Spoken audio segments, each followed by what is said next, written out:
Assalamualaikum warahmatullahi wabarakatuh.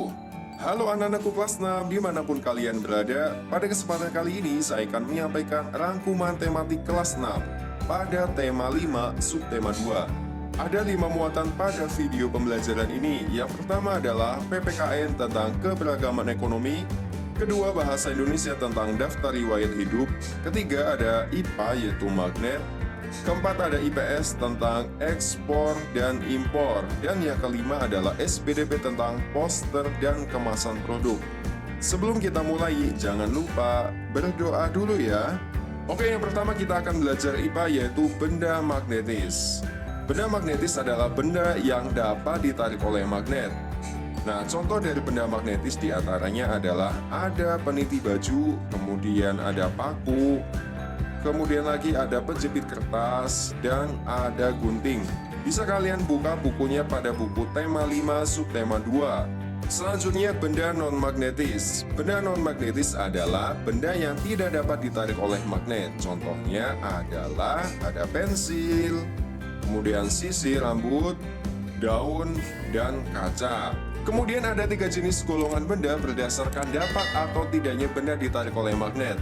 Yang pertama adalah ada ferromagnetik. Jadi ferromagnetik ini adalah benda yang dapat ditarik dengan kuat oleh magnet. Contohnya seperti kobalt, besi, nikel, dan baja. Yang kedua ada paramagnetik. Paramagnetik adalah benda yang dapat ditarik oleh magnet, tapi tarikannya itu lemah ya. Contohnya seperti ada aluminium dan platina. Yang ketiga ada diamagnetik. Diamagnetik ini adalah benda yang tidak dapat ditarik oleh magnet. Contohnya seperti bismut, seng, emas, timah hitam, dan lain sebagainya. Nah, masih ingat ya sifat-sifat magnet? Oke, akan saya ulangi lagi ya. Jadi sifat magnet ini adalah memiliki gaya tarik ya, atau gaya magnet. Kemudian memiliki 2 buah kutub, yaitu kutub utara dengan kutub selatan. Kutub senama tolak menolak ya, misalnya kutub utara didekatkan dengan kutub utara, atau kutub selatan didekatkan dengan kutub selatan, maka akan tolak menolak. Sebaliknya, kalau kutub yang tidak senama atau beda kutubnya seperti kutub selatan didekatkan dengan kutub utara, maka akan tarik menarik. Selanjutnya adalah memiliki gaya yang dapat menembus benda tertentu. Misalnya paku dibungkus dengan kain ataupun plastik, maka paku tersebut masih bisa ditarik oleh magnet. Selanjutnya, magnet itu dapat menarik benda-benda tertentu ya. Selanjutnya kita belajar bahasa Indonesia tentang daftar riwayat hidup. Daftar riwayat hidup adalah data yang berisi informasi tentang diri seseorang. Daftar riwayat hidup ini untuk keperluan seperti menerangkan data diri kepada orang lain. Tujuan membuat daftar riwayat hidup adalah untuk keperluan mendaftarkan diri. Misalnya, mendaftarkan diri untuk ikut lomba, menjadi anggota sebuah organisasi, atau untuk melamar pekerjaan. Isi daftar riwayat hidup untuk siswa sekolah misalnya adalah data diri. Nah, pada data diri ini meliputi nama lengkap, tempat tanggal lahir, alamat, agama, jenis kelamin, email, dan nomor HP. Kemudian ada bidang yang diminati. Ada riwayat pendidikan mulai dari TK mungkin ya, ataupun SD, SMP. Selanjutnya ada ekstrakurikuler ataupun kursus yang diikuti. Selanjutnya lagi ada kecakapan atau keterampilan.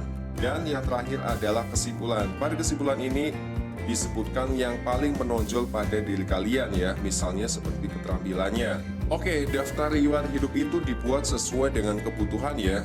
Jadi informasi yang tercantum dalam daftar riwayat hidup ini dapat berbeda-beda ya. Hal tersebut tergantung kepada tujuan dan kebutuhan dari daftar riwayat hidup itu tersebut.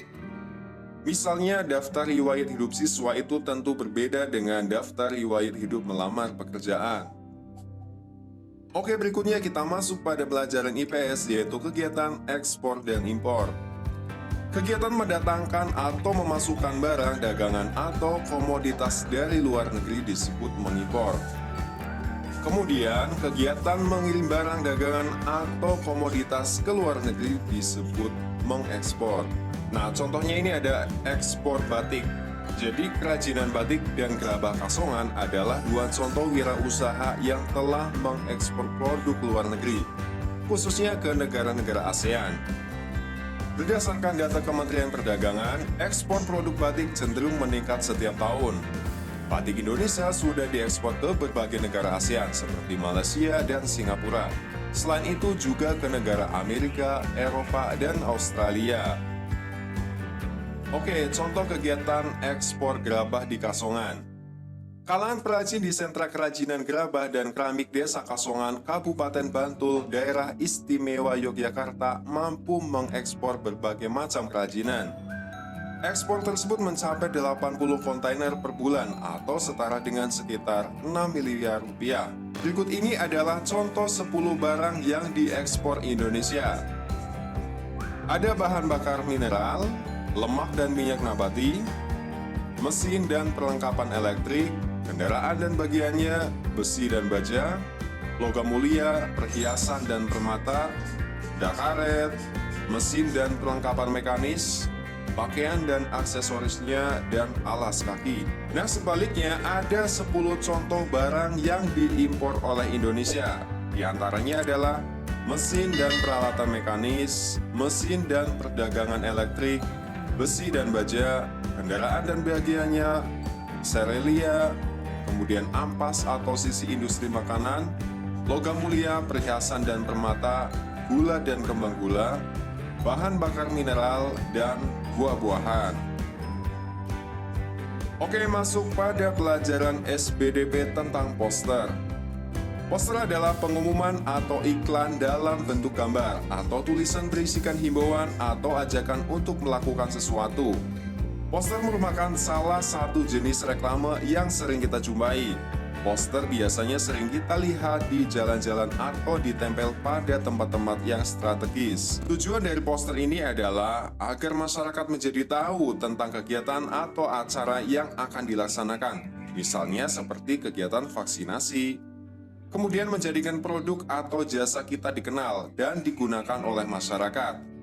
Dan mengingatkan masyarakat tentang hal yang seharusnya dilakukan, misalnya ajakan untuk kembali memakai masker di masa COVID-19 ini. Oke, jenis poster ini diantaranya adalah ada poster kegiatan. Poster kegiatan ini adalah poster yang bersifat pemberitahuan tentang adanya suatu kegiatan. Kemudian ada lagi poster pendidikan. Poster pendidikan ini adalah poster yang isinya bersifat mendidik.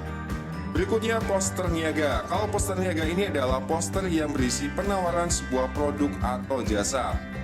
Dan ada poster layanan masyarakat, misalnya seperti di sekolah, kemudian puskesmas, balai desa, rumah sakit, dan lain sebagainya. Oke, langkah-langkah dalam membuat poster diantaranya adalah kalian harus menentukan tema dan tujuan ya. Pada gambar ini adalah cara menghemat energi ya, jadi poster ajakan untuk menghemat energi. Nah, kemudian kalian harus merumuskan pesan yang ingin disampaikan, membuat kata-kata yang menarik dan mudah diingat. Selanjutnya ada proses pembuatan poster dan pemilihan media, bisa menggunakan kain ataupun kertas. Oke, selanjutnya kita akan mengenal kemasan produk. Jadi kemasan produk adalah kemasan yang melindungi barang atau mempermudah barang untuk dibawa, atau kemasannya dapat menarik perhatian masyarakat sebagai konsumen.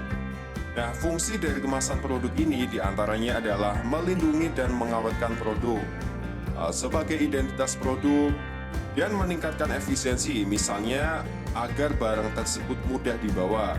Oke, sekarang kita belajar PPKN tentang keberagaman ekonomi.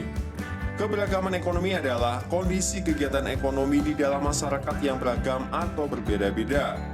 Manfaat keberagaman ekonomi dalam masyarakat adalah terpenuhinya kebutuhan barang dan jasa untuk menunjang kehidupan. Kemudian keberagaman ekonomi ini bergantung pada wilayah tempat tinggal penduduk. Berikutnya adalah contoh keberagaman ekonomi di sekitar kita. Ada yang membuka usaha bengkel, ada yang membuka usaha fotokopi, dan ada yang membuka usaha potong rambut. Oke, manfaat keberagaman usaha di sekitar kita diantaranya adalah mudah untuk mendapatkan barang yang kita inginkan, terciptanya lapangan pekerjaan, dan suatu desa akan maju jika usaha masyarakatnya semakin beragam. Oke, demikian video pembelajaran ini. Semoga bisa bermanfaat untuk kalian. Tetap semangat belajar karena siapa yang bersungguh-sungguh maka dia akan berhasil. Manjada wajada. Sampai bertemu lagi pada video berikutnya. Assalamualaikum warahmatullahi wabarakatuh. Bye-bye.